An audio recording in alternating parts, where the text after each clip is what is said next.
जय हिंद मेरे प्यारे बच्चों। आज के इस नए वीडियो में कक्षा 10 हिंदी गद्य खंड का पहला चैप्टर जिसका नाम है मित्रता और इस पाठ के लेखक हैं आचार्य रामचंद्र शुक्ल जी। मेरे प्यारे बच्चों, इस पाठ के अंतर्गत जो गद्यांश संख्या यहाँ पर 1 है और गद्यांश संख्या 2 तथा गद्यांश संख्या 3, इन तीनों गद्यांशों से रिलेटेड जो भी प्रश्न हैं और इन सभी प्रश्नों का उत्तर आपको मैंने इस नोट्स के जरिए प्रोवाइड करा दिया है। आप चैनल की प्लेलिस्ट में वीडियो जाकर देख सकते हो। यहाँ पर आप देख लो, गद्यांश संख्या 2 भी सॉल्व कराया है, गद्यांश संख्या 3 भी सॉल्व कराया है। आज इस वीडियो में बारी है गद्यांश जो चौथा है। यहाँ पर आप देखेंगे इस पाठ्य पुस्तक में चौथा गद्यांश है जो कि इस प्रकार से है। यह कोई बात नहीं है कि एक ही स्वभाव और रुचि के लोगों में ही मित्रता हो सकती है। समाज में विभिन्नता देखकर लोग एक दूसरे की ओर आकर्षित होते हैं। जो गुण हम में नहीं है, हम चाहते हैं कि कोई ऐसा मित्र मिले जिसमें वह गुण हो। चिंताशील मनुष्य प्रफुल्लित चित्त का साथ ढूंढता है, निर्बल बलि का, धीर उत्साही का।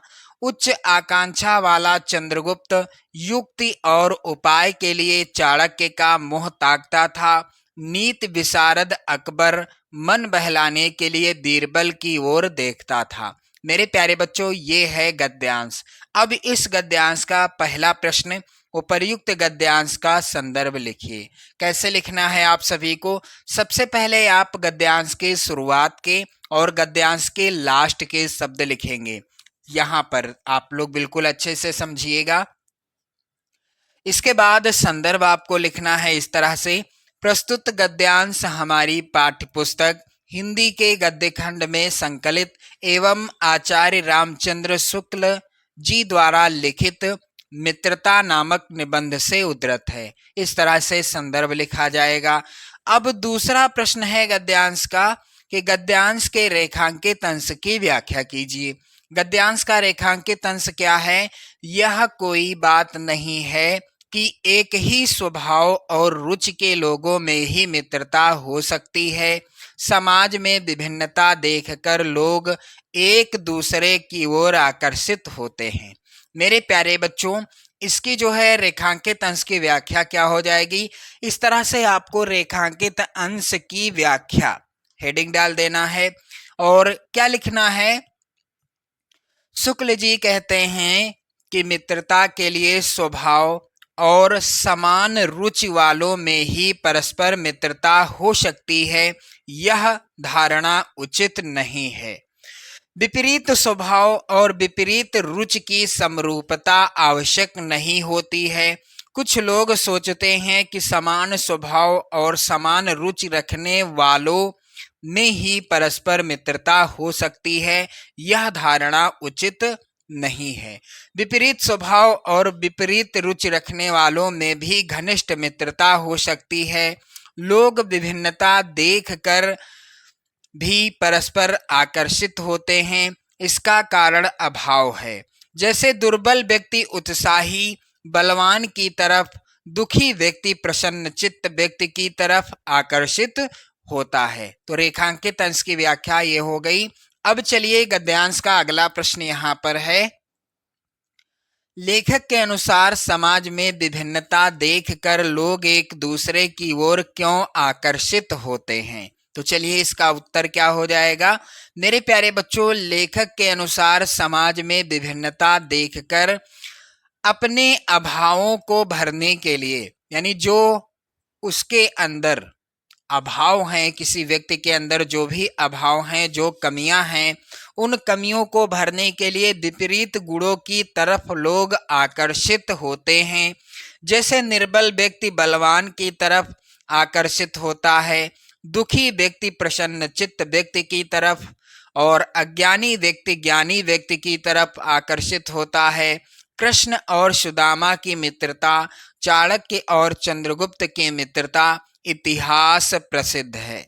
मेरे प्यारे बच्चों, अगला यहाँ पर गद्यांश जो कि पांचवा गद्यांश है, सबसे ज्यादा इंपॉर्टेंट है। आप लोग ध्यान दें, यहाँ पर मित्र का कर्तव्य इस प्रकार बताया गया है। उच्च और महान कार्य में इस प्रकार सहायता देना, मन बढ़ाना और साहस दिलाना कि तुम अपनी निज की सामर्थ्य से बाहर काम कर जाओ। यह कर्तव्य उसी से पूरा होगा जो दृढ़ चित्त और सत्य संकल्प का हो। इससे हमें ऐसे ही मित्र की खोज में रहना चाहिए जिनसे हमसे अधिक आत्मबल हो, यानी जिनमें हमसे अधिक आत्मबल हो। हमें उनका पल्ला उसी तरह पकड़ना चाहिए जिस तरह सुग्रीव ने राम का पल्ला पकड़ा था। मित्र हों तो प्रतिष्ठित और शुद्ध हृदय के हों, मृदुल और पुरुषार्थी हों, शिष्ट और सत्यनिष्ठ हों, जिससे हम अपने को उनके भरोसे पर छोड़ सकें और यह विश्वास कर सकें कि उनसे किसी प्रकार का धोखा ना होगा। मेरे प्यारे बच्चों, पहला प्रश्न इस गद्यांश का, उपर्युक्त गद्यांश का संदर्भ लिखिए। कैसे लिखना है आप सभी को? मेरे प्यारे बच्चों, यहां पर ध्यान दें आप सभी लोग। सबसे पहले आपको क्या करना है, गद्यांश के शुरुआत के शब्दों को इस तरह से लिख लेना है। इसके बाद आप संदर्भ हेडिंग डालेंगे। संदर्भ हेडिंग डालने से पहले गद्यांश के लास्ट के शब्द भी आपको लिखना होगा इस तरह से। तो संदर्भ कैसे लिखा जाएगा? प्रस्तुत गद्यांश हमारी पाठ्य पुस्तक में संकलित मित्रता पाठ से उद्धृत किया गया है। इसके लेखक आचार्य रामचंद्र शुक्ल जी हैं। तो इस तरह से संदर्भ आपको लिखना है इस पाठ का। कोई भी गद्यांश आपकी बोर्ड परीक्षा में आता है तो। चलिए अगला प्रश्न है गद्यांश का, ध्यान देना आप लोग। गद्यांश के रेखांकित अंश की व्याख्या कीजिए। तो गद्यांश का रेखांकित अंश क्या है?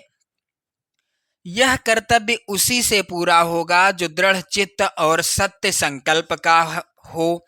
इससे हमें ऐसे ही मित्रों की खोज में रहना चाहिए जिनमें हमसे अधिक आत्मबल हो। तो चलिए इसकी व्याख्या कैसे लिखना है आप सभी को।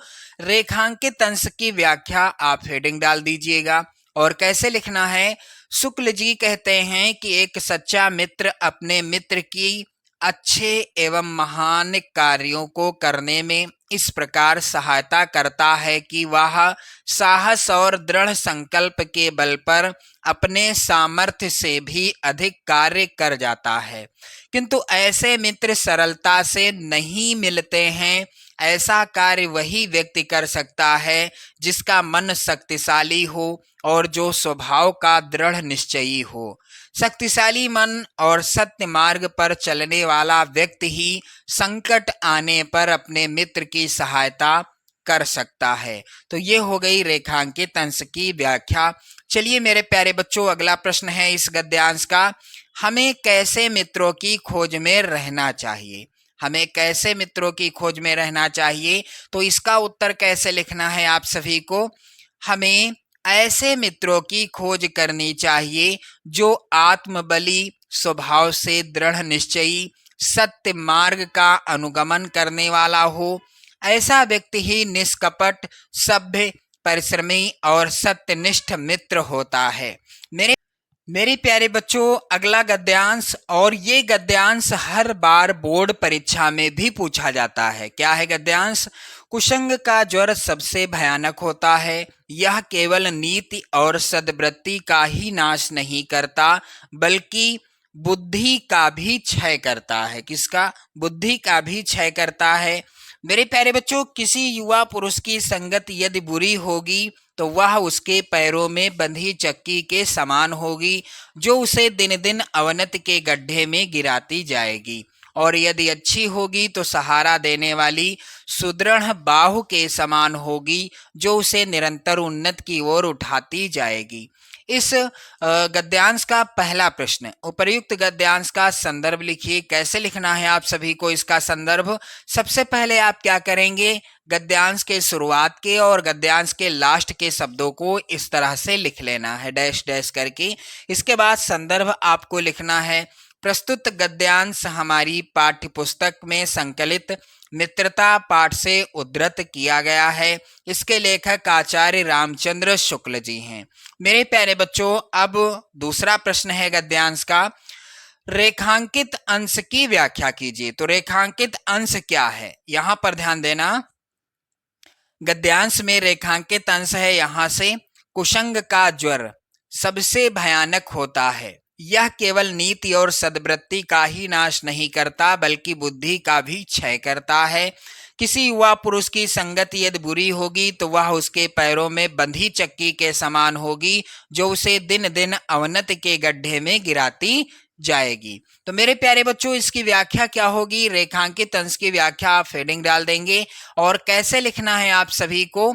आचार्य रामचंद्र शुक्ल जी कहते हैं कि बुरी संगति भयानक रोग सदृश है। जिस प्रकार से कोई भयानक रोग हो जाता है शरीर में तो वो परेशान करता है, उसी प्रकार से बुरी संगत भी भयानक रोग के समान है। यह अच्छे गुणों का विनाश करने के साथ बुद्धि को भी नष्ट कर देती है।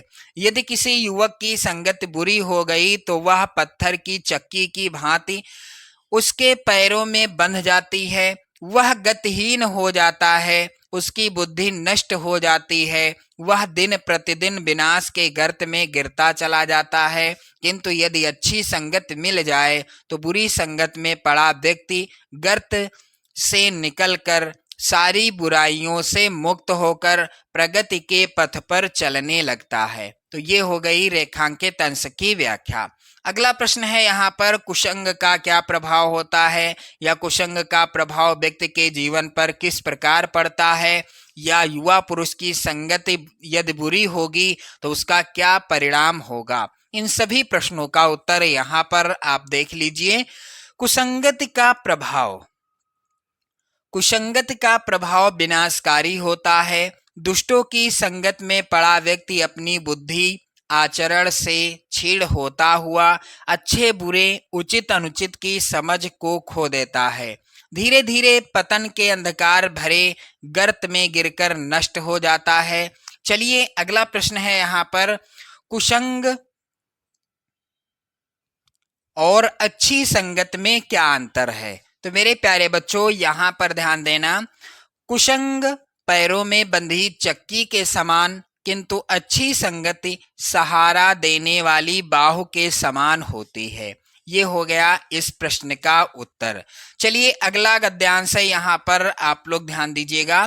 सावधान रहो, यहाँ पर ध्यान देना, गद्यांश अगला है। सावधान रहो, ऐसा न हो कि पहले पहल तुम इसे एक बहुत सामान्य बात समझो और सोचो कि एक बार ऐसा हुआ फिर ऐसा ना होगा, अथवा तुम्हारे चरित्र बल पर ऐसा प्रभाव पड़ेगा कि ऐसी बातें बकने वाले आगे चलकर आप सुधर जाएंगे। नहीं, ऐसा नहीं होगा। जब एक बार मनुष्य अपना पैर कीचड़ में डाल देता है तब फिर यह नहीं देखता कि वह कहाँ और कैसी जगह पैर रखता है। धीरे धीरे उन बुरी बातों में अभ्यस्त होते होते तुम्हारी घृणा कम हो जाएगी। पीछे तुम्हें उनसे चिढ़ ना मालूम होगी, क्योंकि तुम यह सोचने लगोगे कि चिढ़ने की बात ही क्या है। तुम्हारा विवेक कुंठित हो जाएगा और तुम्हें भले बुरे की पहचान न रह जाएगी। अंत में होते होते तुम भी बुराई के भक्त बन जाओगे। अतः हृदय को उज्जवल और निष्कलंक रखने का सबसे अच्छा उपाय यही है कि बुरी संगत की छूत से बचो। चलिए मेरे प्यारे बच्चों, पहला प्रश्न है इस गद्यांश का, उपर्युक्त गद्यांश का संदर्भ लिखिए। कैसे लिखना है आप सभी को? सबसे पहले आप गद्यांश के शुरुआत के और गद्यांश के लास्ट के शब्दों को लिखेंगे कुछ इस प्रकार से।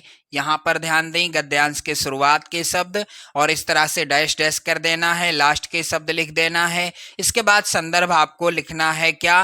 पूर्ववत, यानी पहले की तरह। कैसे लिखना है आपको संदर्भ? मेरे प्यारे बच्चों यहाँ पर ध्यान दीजिएगा। प्रस्तुत गद्यांश हमारी पाठ्य पुस्तक हिंदी के गद्य खंड में संकलित एवं आचार्य रामचंद्र शुक्ल द्वारा लिखित मित्रता नामक निबंध से उद्धृत है। ये हो गया संदर्भ। अब दूसरा प्रश्न है गद्यांश का, रेखांकित अंश की व्याख्या कीजिए। अब रेखांकित अंश क्या है इस गद्यांश का? कि जब एक बार मनुष्य अपना पैर कीचड़ में डाल देता है तब फिर यह नहीं देखता कि वह कहाँ और कैसी जगह पैर रखता है। इसके बाद यहाँ से है गद्यांश के अंतर्गत रेखांकित अंश। तुम्हारा विवेक कुंठित हो जाएगा और तुम्हें भले बुरे की पहचान न रह जाएगी। अंत में होते होते तुम भी बुराई के भक्त बन जाओगे। ये हो गया रेखांकित अंश। अब इसकी व्याख्या क्या हो जाएगी, आप लोग ध्यान दें। रेखांकित अंश की व्याख्या आचार्य रामचंद्र शुक्ल जी कहते हैं कि जब कोई व्यक्ति एक बार अपने कदम बुराई के कीचड़ में डाल देता है तो वह पीछे मुड़कर नहीं देखता कि कितने कीचड़ में धंसता चला जा रहा है। जब व्यक्ति धीरे धीरे उन बुरी बातों का अभ्यस्त हो जाता है तब उन बातों के प्रति उसकी घृणा भी कम हो जाती है। इस घृणा के कम होते ही फिर हमें उन बातों और उन बुरे व्यक्तियों से किसी प्रकार की कोई चिढ़ नहीं रह जाती। हम सोचने लगते हैं कि इसमें चिढ़ने वाली तो कोई बात ही नहीं है। इस प्रकार हमारी उचित अनुचित का निर्णय करने वाली विवेक शक्ति समाप्त होती जाती है और हमें भले बुरे की कोई पहचान नहीं रह जाती। इसके परिणाम स्वरूप अंत में व्यक्ति बुराई का भक्त होकर उसमें लिप्त हो जाता है। इसलिए स्वयं को बुराई से बचाए रखने और हृदय को पवित्र एवं निष्कलंक बनाए रखने का एकमात्र उपाय यही है कि व्यक्ति को बुरी संगत से बचना चाहिए। चलिए अगला प्रश्न इस गद्यांश का है। मेरे प्यारे बच्चों ध्यान दें, हृदय को उज्जवल रखने का क्या उपाय है? तो इस प्रश्न का उत्तर क्या हो जाएगा?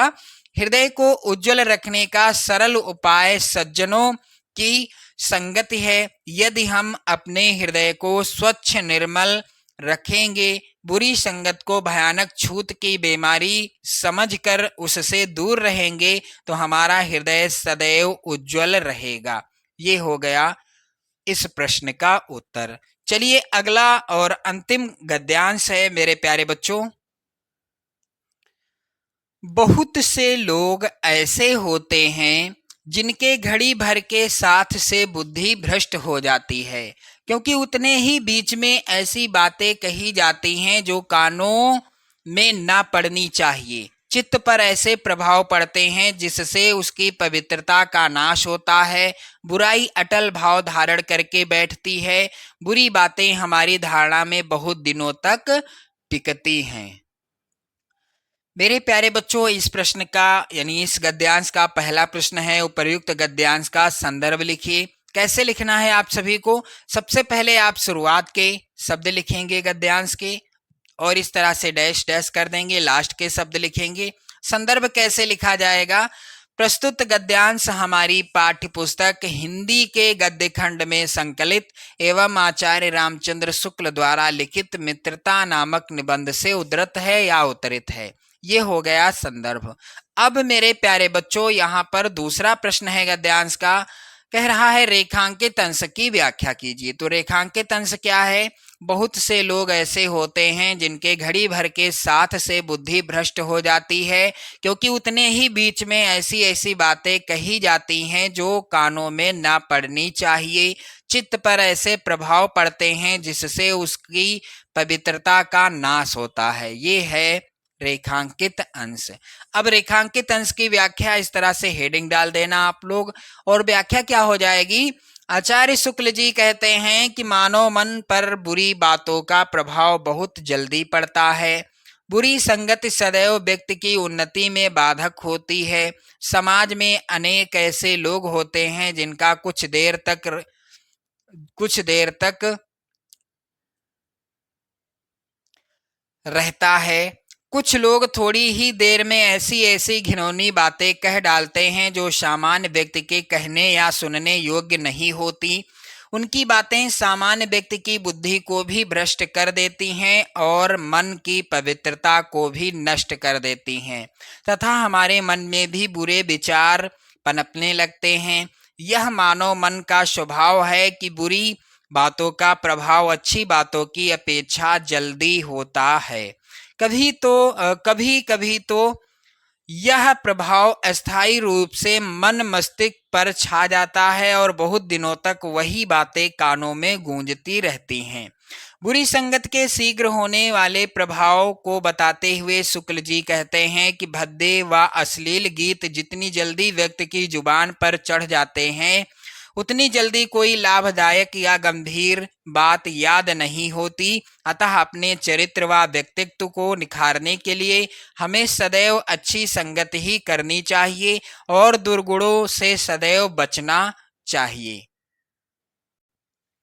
मेरे प्यारे बच्चों, ये हो गई रेखांकित अंश की व्याख्या। गद्यांश का अगला प्रश्न है, बुराई की प्रकृति कैसी होती है? तो चलिए इसका उत्तर क्या हो जाएगा। मेरे प्यारे बच्चों, यहाँ पर ध्यान दें, इस प्रश्न का उत्तर बुराई के विषय में लेखक कहता है कि बुराई अटल भाव धारण करके बैठती है।